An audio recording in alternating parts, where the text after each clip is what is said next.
Welcome to your law बडी। आज के video में हम समझेंगे इंडस्ट्री, एम्प्लॉयर, वर्कर और इंडस्ट्रियल डिस्प्यूट का लीगल मीनिंग। साथ ही इंपॉर्टेंट सुप्रीम कोर्ट केसेस भी जानेंगे जो एग्जाम में बार बार पूछे जाते हैं। तो चलिए इन्हें समझना शुरू करते हैं।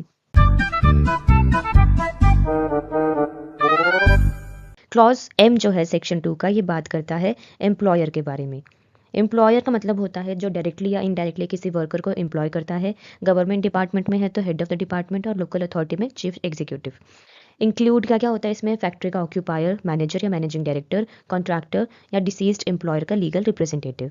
नेक्स्ट है हमारे पास सेक्शन 2 क्लॉज ZR, जो कि बात करता है वर्कर के बारे में। वर्कर का मतलब होता है जो इंडस्ट्री में काम करता है, manual, skilled, technical, clerical, supervisory work के लिए, हायर या रिवॉर्ड के लिए। इसमें इंक्लूड होता है डिसमिस्ड या रिट्रेंच्ड वर्कर्स इंडस्ट्रियल डिस्प्यूट के पर्पज से। लेकिन एक्सक्लूड क्या क्या होता है? Armed forces, police, prison staff, managerial and administrative employees and supervisory employees earning 18,000 और मोर पर मंथ। चैप्टर 3 के लिए वर्कर का मतलब होता है ट्रेड या इंडस्ट्री में काम करने वाला हर पर्सन। तो जब एम्प्लॉयर और वर्कर जो हैं ये कहाँ एम्प्लॉय होते हैं? इंडस्ट्री में। तो सेक्शन 2 क्लॉज P जो है ये बात करता है इंडस्ट्री के बारे में, और इंडस्ट्री का मतलब होता है एम्प्लॉयर और वर्कर का कोऑपरेशन, सिस्टमैटिक एक्टिविटी, गुड्स या फिर सर्विसेज की प्रोडक्शन या फिर सप्लाई, ह्यूमन वांट्स सेटिस्फाई करने के लिए। प्रॉफिट मोटिव ज़रूरी नहीं है। क्या क्या एक्सक्लूड होता है इंडस्ट्री की डेफिनेशन से? चैरिटेबल इंस्टीट्यूशंस या फिर sovereign functions, domestic services and government notified activities. अब हम बात करते हैं सेक्शन 2 क्लॉज Q के बारे में, जो कि बात करता है इंडस्ट्रियल डिस्प्यूट के बारे में। इंडस्ट्रियल डिस्प्यूट का मतलब होता है एम्प्लॉयर वर्सेस एम्प्लॉयर, या फिर एम्प्लॉयर वर्सेस द वर्कर, या फिर वर्कर वर्सेस द वर्कर। यानी कि या तो एम्प्लॉयर या एम्प्लॉयर के बीच में डिस्प्यूट हो सकता है, एम्प्लॉयर और वर्कर के बीच में डिस्प्यूट हो सकता है, या फिर वर्कर और वर्कर के बीच में डिस्प्यूट हो सकता है जो रिलेटेड हो employment, non employment, service conditions, dismissal या रिट्रेंचमेंट या टर्मिनेशन से रिलेटेड। नेक्स्ट हम बात करने वाले हैं कुछ इंपॉर्टेंट केस लॉज के बारे में। सबसे पहले हमारे पास अगर इंडस्ट्री का सबसे इंपॉर्टेंट केस लॉ जो है वो है Bangalore water supply and the sewerage board versus A Rajappa. इस केस में डिस्प्यूट था बैंगलोर वाटर सप्लाई बोर्ड और उनके एम्प्लॉयज़ के बीच। एम्प्लॉयज़ पर मिसकंडक्ट के लिए फाइन लगाया गया और सैलरी से रिकवर किया गया। एम्प्लॉयज़ ने section 33 clause C section 33C clause 2 जो है इंडस्ट्रियल डिस्प्यूट एक्ट का 1947 के अंडर लेबर कोर्ट अप्रोच की। बोर्ड का आर्गुमेंट था कि हम एक स्टैट्यूटरी बॉडी हैं जो पब्लिक सर्विस करती है, तो हम इंडस्ट्री नहीं है। लेबर कोर्ट, हाई कोर्ट और फाइनली सुप्रीम कोर्ट ने इस आर्गुमेंट को रिजेक्ट कर दिया, और इस केस ने एक टेस्ट को अंजाम दिया जो कि था ट्रिपल टेस्ट, यानी कि इंडस्ट्री डिटरमाइन करने का टेस्ट।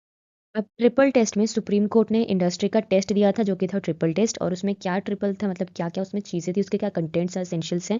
वो है सबसे पहला कि सिस्टमैटिक एक्टिविटी, यानी कि क्या कोई रेगुलर और ऑर्गेनाइज्ड एक्टिविटी चल रही है।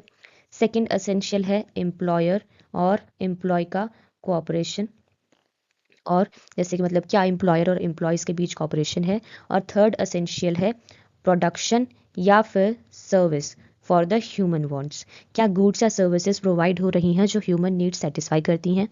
प्रॉफिट मोटिव ज़रूरी नहीं है, चैरिटेबल या वेलफेयर नेचर होने से इंडस्ट्री होना बंद नहीं होता। रिजल्ट क्या हुआ? बैंगलोर वाटर सप्लाई बोर्ड जो था उससे इंडस्ट्री माना गया। अब नेक्स्ट हम बात करते हैं कि चलो बैंगलोर वाटर सप्लाई जो है उसको तो इंडस्ट्री मान लिया, लेकिन क्या हॉस्पिटल्स भी इंडस्ट्री के डेफिनेशन में फॉल करते हैं? इसका भी एक केस है जो कि है state of Bombay versus the hospital मजदूर सभा। इस केस में कोर्ट ने क्या कहा? हॉस्पिटल में जो थे वो एम्प्लॉयज़ होते हैं, सर्विसेज प्रोवाइड होती हैं, सिस्टमैटिक एक्टिविटी होती है, इसलिए हॉस्पिटल भी इंडस्ट्री है। कोर्ट ने वाइड इंटरप्रिटेशन दी ताकि इंडस्ट्रियल पीस मेंटेन रहे। और इसी के साथ हमारे पास है एक और जजमेंट हॉस्पिटल से रिलेटेड, जो कि है management of Safdarjung hospital versus Kuldeep Singh. ये इंपॉर्टेंट जजमेंट है। कोर्ट ने हॉस्पिटल मजदूर सभा केस को ओवररूल कर दिया। मटेरियल सर्विस टेस्ट आया था इसमें। मटेरियल सर्विस वही होती हैं जिसमें कि एम्प्लॉयर एम्प्लॉय कॉपरेशन हो, इलेक्ट्रिसिटी, वाटर, ट्रांसपोर्ट जैसे रिसोर्सेज यूज़ हों।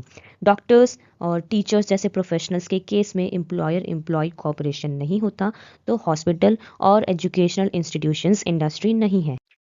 और एजुकेशनल इंस्टीट्यूशन से जुड़ा हम एक केस कर लेते हैं जो कि है university of Delhi versus Ramnath. इसमें यूनिवर्सिटी ने आर्ग्यू किया कि एजुकेशनल इंडस्ट्री नहीं है। कोर्ट ने कहा कि टीचर्स वर्कमैन नहीं होते, एजुकेशन का मेन ऑब्जेक्टिव है प्रॉफिट या ट्रेड नहीं है। ठीक है, तो एजुकेशनल इंस्टीट्यूशंस को इंडस्ट्री में एम्बिट से बाहर रखा। And this was simple explanation of industry and important case laws related to industry. If you found this video useful, do not forget to like, share and subscribe your Law Buddy for more such legal content. Thank you.